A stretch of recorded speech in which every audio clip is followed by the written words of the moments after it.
Bom, estamos aqui de novo, né, para mais uma aulinha de história e hoje vamos falar um pouquinho sobre o ciclo do café, né, e o Brasil República, tá bom? Bom, gente, né, o ciclo do café foi quando o café tornou-se aí a principal atividade econômica do Brasil. E as primeiras mudas do café foram trazidas para o Rio de Janeiro pelo militar Francisco Melo Palheta, né? Contrabandeadas, né? Roubadas aí da Guiana Francesa. Durante muito tempo, as plantações eram voltadas exclusivamente para o consumo doméstico. Porém, a partir, né, do século XIX, as lavouras de café se espalharam pelo interior da região sudeste, principalmente por São Paulo e Rio de Janeiro. Havia dois grandes grupos de produtores de café: os produtores do Vale da Parnaíba e os produtores do Oeste Paulista. Os primeiros investiram sua produção no sistema de plantation, né, ou seja, monocultura em grandes latifúndios, com mão de obra escrava, né, que visava, né, o mercado exportador, ou seja, visavam vender sua produção aí, né, para fora. E os últimos, né, já os outros, eles empregavam nessa produção na mão de obra assalariada e era composta de imigrantes, mas que estava muito próxima à escravidão devido às condições de negociação desse trabalho. Então, os imigrantes, gente, eles tinham a questão aí de um salário, né, mas eram condições bem precárias, eles prometiam pagar um salário, dar moradia, um monte de coisa, e quando os imigrantes chegavam aqui, né, era completamente diferente, era praticamente um regime escravo também. Essas lavouras cresceram muito, né, e devido a alguns fatores, tais como o aumento do consumo do café nos mercados interno e internacional, especialmente nos Estados Unidos e na Europa. Tivemos aí a queda das exportações de outros produtos, como cacau, açúcar, algodão, né, e isso levou os fazendeiros a investirem, né, no ouro negro, como era chamado o café. E também, gente, as condições geográficas favoráveis às plantações, pois nessa região o solo, né, é de terra roxa, bastante favorável às lavouras cafeeiras. Também tinha a questão do clima, das chuvas, enfim, tudo colaborava aí, né, para que as plantações de café fossem um sucesso, certo? Outra coisa também que colaborou foi que grande parte da região sudeste já estava desmatada, o que facilitava aí a plantação. E o transporte, né, das regiões de mineração para o Rio de Janeiro já existia.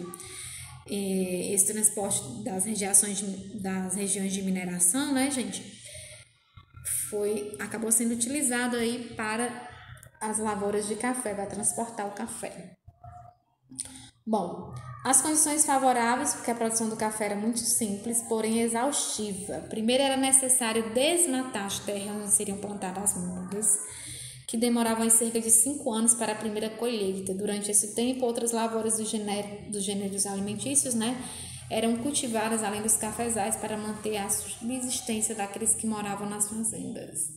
Depois, a colheita era feita de forma manual, por escravos ou imigrantes, e em seguida colocava os grãos para secar em terreiros. Após a secagem, retirava-se o material que reveste os grãos em monjolos, que eram espécies de socadores, né? Tinha que socar o café. E só então eram sacados, né? E levados em mulas até o Rio de Janeiro para ser exportados. Então, gente, era um trabalhão, né? Tudo isso levou o café a tornar-se o principal produto de exportação durante muitos anos. Tamanha lucratividade proporcionou que o dinheiro obtido pela comercialização do café fosse investido na industrialização da região sudeste do Brasil. Um exemplo bastante interessante dessa industrialização foi a construção de ferrovias, né, com o objetivo de transportar o café, que interligavam as regiões produtoras com as ações do Porto de Santos, né, que era onde o café acabava sendo exportado. Ficando dessa forma, né, toda a riqueza concentrada aí na região sudeste, gente. Por isso que o restante do país, né, teve prejuízo nessa época. O Brasil, na verdade, controlava o mercado internacional de café, porque tinha a maior oferta desse produto no mundo, e dessa maneira conseguia controlar os preços e decidir, né, a política de comercialização internacional. Tanto que rapidamente a produção do café superou a do açúcar. No entanto, a permanência desse cenário dependia do constante aumento de consumidores nos países, né, compradores do produto. Então, chegou um período que a oferta passou a ser maior que a demanda. Isso é um sinal de que os preços começariam a cair. Mas, como esses produtores, conhecidos como os barões do café, dominavam o cenário político, forçavam o governo a comprar a produção que sobrava, né? E queimar o café que sobrava, gente, também para baixar os preços no mercado, nem perder dinheiro. Surgiu aí, né, as comissões, os comissários do café, que eram pessoas que faziam o papel de intermediário entre os produtores e os exportadores, controlando assim a venda do produto, garantindo que os produtores, né, tivessem acesso aos créditos para aumentar a produção e negociar a compra de produtos importados.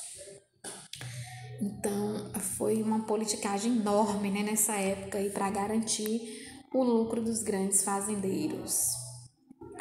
Algumas consequências do ciclo do café, né? Nós tivemos aí o desmatamento, né, a devastação indiscriminada de grandes áreas, dependência de toda a economia brasileira dependia, né, do único produto, né, que era o café, e a concentração do poder político, né, do desenvolvimento industrial, urbanização, tudo isso na região sudeste. E aí nós também tivemos, né, muitos imigrantes, né, vindos da Europa para a região sudeste. Então essas foram as consequências aí do ciclo do café. Com o aumento do consumo do café dependia do aumento da população, né, do aumento de consumidores, começou a sobrar café e o preço caiu.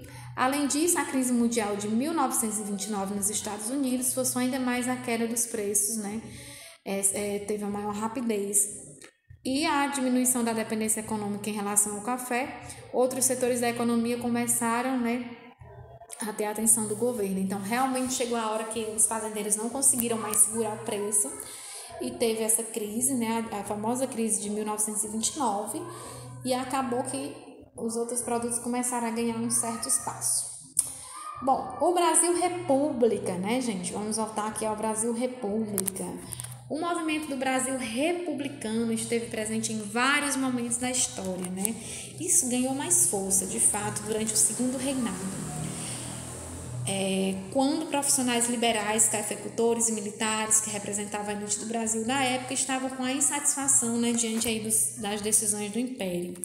Nós vimos aí, né, na aula anterior que o fim da escravidão gerou um certo desconforto, né, e essas pessoas deixaram de apoiar o imperador. Bom, os profissionais liberais desejavam ter maior liberdade, poder de decisão política, porque o Brasil passava por uma situação econômica delicada, né, devido ao endividamento do país com a Inglaterra, por causa da Guerra do Paraguai. Os cafeicultores, além de estarem insatisfeitos porque não receberam indenização pelos escravos, começaram a sentir a necessidade de defender o federalismo por diversos motivos, né? Ou seja, o império era que escolhia os governadores, né? E não se preocupava com as necessidades locais, apenas defendia os interesses do império. E aí o governo imperial não acompanhou a necessidade de modernização da região produtora de café, que dificultava, né, para os cafeicultores. Então eles queriam ter esse poder, né, de nomear e de ajudar os seus próprios governadores, tá bom? Sempre, né, gente, com esse jogo de interesse, de lucrar. Então, o que aconteceu? Todos os grupos temiam a sucessão do trono, pois eram nítidos os problemas de saúde do imperador, né? E já faziam quase 50 anos que ele estava no poder, né? Então, ele já tinha uma certa idade. O desgaste de sua autoridade, do poder moderador também, né, tinha tido um desgaste. Além disso, havia um herdeiro direto do sexo masculino, então existia um medo de... Além disso, não havia, né, gente? Lembrando que ele só tinha 2 filhas, uma tinha morrido e a outra era a princesa Isabel, né? Como ele não tinha filho homem, corria o risco, né, do marido da princesa Isabel, que era um francês, assumir o trono. Diante de tantas dificuldades, o Império ainda tentou realizar algumas reformas políticas e nomeou aí um Ministério de Guerra, que passou a ser comandado por Afonso Celso Assis Figueiredo, que era o Visconde de Ouro Preto. Muitos militares também ficaram insatisfeitos e também intensificaram a articulação, enfim, né? Esses acontecimentos uniram aí várias pessoas para lutar pela República, tá? Em 15 de novembro, né, sob o comando e sem participação popular, tropas saíram às ruas para depor, né, o ministro da guerra nomeado, que culminou na destituição do imperador sem resistência. Os militares, né, se reuniram e resolveram aí, né, tirar do comando o ministro da guerra. E aí Dom Pedro II estava em Petrópolis, mesmo assim voltou à corte para tentar um novo ministério, mas não teve sucesso. E um governo provisório, com o Marechal Deodoro da Fonseca à frente, foi instituído. Então, esses militares, todos esses grupos, né, ganharam força e aí se articularam, conseguiram tirar do poder, né, o ministro da guerra. E mesmo Dom Pedro querendo eleger um novo ministro, não teve sucesso. Então, ele não causou resistência, né, e não preferiu não se opôs e partiu com sua família, né, para a Europa, né, ele não causou nenhuma resistência. Enfim, né, o Brasil era uma república, tá? Marechal Deodoro da Fonseca foi quem assumiu o poder, certo? E vocês vão ver lá na frente o que aconteceu aí depois disso, tá bom? Lembrando que a história do Brasil, né, é sempre uma continuidade, tá bom, gente? Então, nós tivemos aí, ficou Marechal Deodoro da Fonseca à frente e Dom Pedro partiu, voltou, né, para a Europa, tá certo? Os militares foram bastante influenciados por Benjamin Constant, que era professor da escola militar, que acreditava que o Brasil inevitavelmente se tornaria uma república autoritária e defendia que era necessário ordem para o desenvolvimento do progresso, o que constaria na bandeira republicana, ordem e progresso. Então, olha aí, ó, né? Nossa bandeirazinha, o nomezinho ordem e progresso veio aí dessa vontade deles, dos militares. Resolvam aí as páginas 237, 240 e 241 e vamos, né, corrigir essas páginas. Mas a gente vai fazer daquele jeito. Vocês resolvem, dão pausa no vídeo, né? Pausam o vídeo e aí a gente volta corrigindo, tá bom? Certo? Pausaram? Então agora vamos começar a correção. Voltando aí, né, com a correção.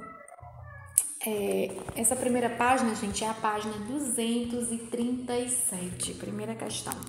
Como chegaram as primeiras mudas de café ao Brasil? Né? Nós vimos que as primeiras mudas foram trazidas por Francisco de Melo Palheta, né, contrabandeadas na Guiana Francesa, certo? Então, vamos lá, como chegaram? Foram trazidas por Francisco de Melo Palheta, contrabandeadas da Guiana Francesa, tá? Pesquisa e escreva como eram as condições de trabalho dos imigrantes nas áreas de cultivo dos cafezais, para descobrir o porquê de ser uma condição muito próxima à escravidão. Gente, o que acontecia, né? Os imigrantes, eles vinham, tinha até o governo na época incentivava muito que os imigrantes viessem para o Brasil, então ele anunciava, né, em jornais lá na Europa, em outros países, e prometia, né, que eles iam ter terra para cultivar, que eles iam ter um salário, que eles iam ter onde morar. Então, eles pagavam a vinda desses imigrantes, né, para o Brasil. E quando chegavam aqui, eles tinham uma moradia de péssima qualidade, um salário muito baixo, e eles já começavam tendo que pagar a dívida, né, das passagens. Então, acabavam que eles conseguiam apenas se sustentar. A maioria acabavam apenas só conseguindo alimentar a família de maneira muito precária, tá? Nada do que foi prometido foi pessoal, foi cumprido. Então, vocês podem estar pesquisando aí que vão achar mais ou menos isso, né? E podem resumir aí a resposta de vocês. Terceira questão. Marque as alternativas que indicam o que motivou a grande expansão das lavouras cafeeiras. Então, você vai marcar aí, ó. Aumento do consumo do café nos mercados interno e internacional. Marca, tá, gente? Queda nas exportações de outros produtos, investimento de fazendeiros no ouro negro. Então, A, B e C vocês vão marcar. E vão marcar a letra F, condições geográficas, né? Os solos, as chuvas, o clima, certo? Tudo isso contribuiu aí, né, para uma boa, certo, plantação e colheita do café. Vamos agora para a quarta questão. Defina cada termo apresentado, né, sobre o período do ciclo do café. Barões do café, gente, eram os produtores do café, né, eram os donos, né. Consumidores do café eram pessoas intermediárias entre os produtores e os exportadores do café. Os comissários do café eram as pessoas que intermediavam o negócio, né? Ok? Então, vamos agora aí para a página 240, primeira questão. O que motivou os militares a defender a República no Brasil? Né? Essa página já é sobre a República. Bom, os militares estavam descontentes com o governo porque estavam com salários baixos e gostariam de participar de mais decisões políticas. Então, os militares estavam descontentes com salários baixos e gostariam de participar de mais decisões políticas. Segunda questão. Complete os quadros indicando os 3 principais grupos que fizeram parte do movimento que levou o Brasil à condição de república. Nós temos aí, gente, os profissionais liberais, os militares e os cafeicultores. Profissionais liberais, militares e cafeicultores. Marque as alternativas que indicam os desejos dos profissionais liberais que levaram a defender a República.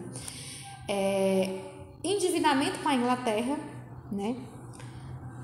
Liberdade e poder de decisão política e a situação econômica difícil. Então, essas 3 alternativas aí é o que vocês vão marcar, tá bom?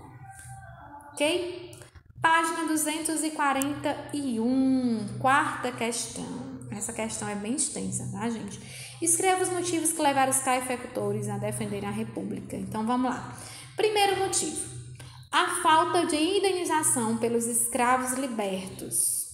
Né? Então, eles ficaram chateados aí. Primeiro motivo, a falta de indenização pelos escravos libertos. Segundo, defesa do federalismo. Terceiro, nomeação dos governadores da província. Né? Nomeação dos governadores das províncias, certo? Vamos lembrar aí, não precisa escrever, mas vamos lembrar que os governadores, né, eles não se preocupavam em defender as províncias locais, apenas o interesse do império. Então, por isso que foi um dos motivos. Letra D.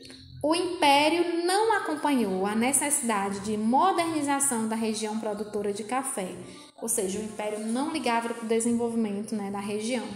O império não acompanhou a necessidade de modernização da região produtora de café. Esse seria o quarto motivo. E vamos colocar o quinto motivo, né? Nomeação dos altos cargos da administração pública apenas por pessoas ilustres. Né? Então, os cafeicultores tinham muito dinheiro, mas eles não conseguiam aí, né, ser nomeados. Então, vamos lá, repetir o quinto motivo. Nomeação dos altos cargos da administração pública apenas por pessoas ilustres.